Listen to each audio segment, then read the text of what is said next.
আসসালামু আলাইকুম সুপ্রিয় শিক্ষার্থী ভাই বোন বন্ধুগণ, আশা করি আপনারা সবাই ভালো আছেন।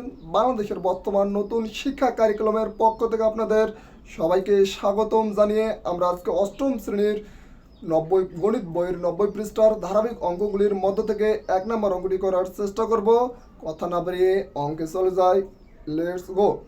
আমরা প্রথমেই যদি কোনো অঙ্ক করি সেক্ষেত্রে আমাদের খেয়াল করতে হবে প্রশ্নটি কি দেওয়া রয়েছে। আমরা প্রশ্নটি 2-3 বার পরে নেব। আমরা প্রশ্নটি আগে পড়ি। রোজ 35,000 টাকা 3 বছরের জন্য ব্যাংকে জমা রাখলো। যদি সরল মুনাফার হার 7% হয় তবে 3 বছর পর রোজের কত টাকা মুনাফা হবে। তাহলে আমরা প্রশ্নটি এখন আইডেন্টিফাই করি যে এখানে রোজ 35,000 টাকা যে ব্যাংকে জমা রাখলো সেটা হলো তাহলে মূলধন। কয় বছরের জন্য? 3 বছরের জন্য। তাহলে এটা হলো সময় n। এবং যদি সরল মুনাফার হার 7% হয় তাহলে এটা হলো মুনাফার হার, তবে 3 বছর পর রয়েছে কত টাকা মুনাফা হবে, তাহলে এটা হলো আয়।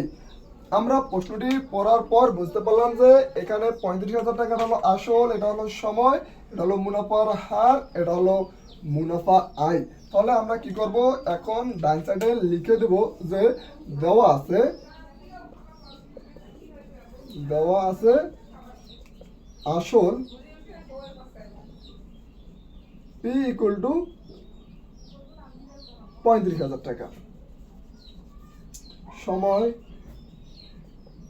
n ইকুয়াল টু 3 বছর, মুনাফার হার r equal to 7%, 7 equal to 7/100, শেষে মুনাফা i ইকুয়াল টু ওয়াট। আমরা কি করলাম, প্রশ্নটিতে যে মানগুলো দেওয়া আছে আমরা কি করলাম, ডান সাইডে লিখলাম আর বাম সাইডে আমরা সূত্রটি বসে অঙ্ক করবো। যে আমরা জানি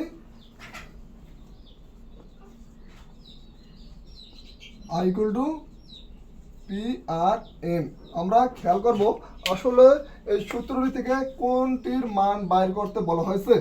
আমাদের এখানে মান বাইর করতে বলা হয়েছে আই, তাহলে আমাদের সূত্রটিতে কোনো কাজ করা লাগবে না, ডাইরেক্ট হুবহু মান বসাই দিলে আমাদের অ্যান্সারটি চলে আসবে। তাহলে আমরা কি করি, এখন মান বসাই দেই। পি এর মান হলো 35,000 টাকা, 35,000 টাকা গুণন আর এর মান হলো সময় 3 বছর,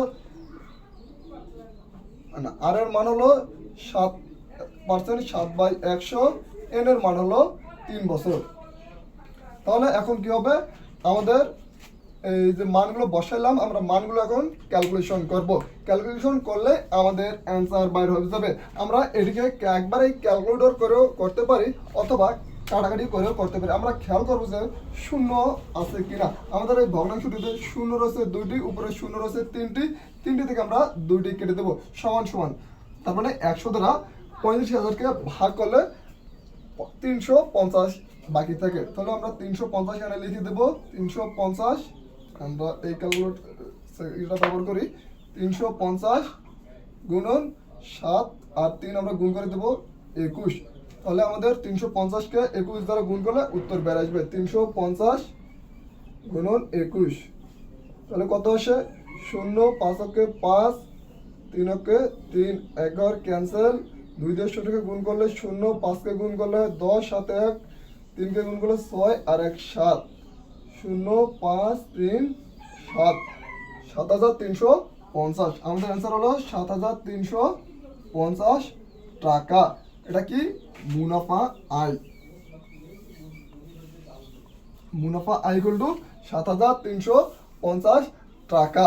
আমরা কিভাবে করলাম অঙ্কটি, আমরা প্রথমে যে জিনিসটি খেয়াল করবো সেটা হলো প্রশ্নটিতে যা দেওয়া রয়েছে আমরা সুন্দরভাবে ডান সাইডে বসাই দিব এবং বাম সাইডে সূত্রে ক্যালকুলেশন করলে আমাদের অঙ্কটি সুন্দরভাবে উত্তর বেড়ে আসবে।